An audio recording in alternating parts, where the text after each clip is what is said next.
సమాజ ఉద్ధారకుడు, అనగారిన జాతుల హక్కుల కోసం అంటరానితనానికి వ్యతిరేకంగా పోరాటం చేసిన మహనీయుడు జ్యోతిబా పూలే, సావిత్రిబా పూలే.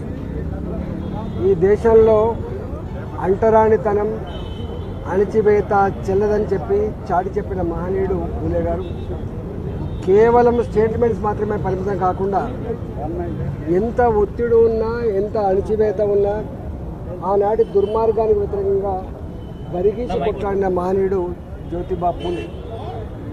ఈ దేశంలో మొట్టమొదటిసారిగా ఆడపిల్లలకు కూడా చదువు కావాలని స్కూళ్ళను స్థాపించడమే కాకుండా స్వయంగా సావిత్రిబా పూలే ఆడపిల్లలకి చదువు చెప్పి మొట్టమొదటిసారి సమాజంలో మహిళలకు విద్యను అందించిన మహనీయురాలు కూడా సావిత్రిబా పూలే.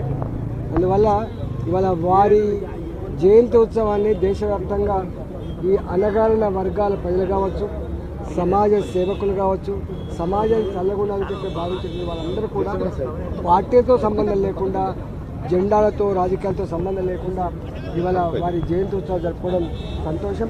ఇవాళ స్వయంగా ఈ దేశంలో మహాత్మా అనే పొందిన వ్యక్తి కూడా జ్యోతిబా పూలే.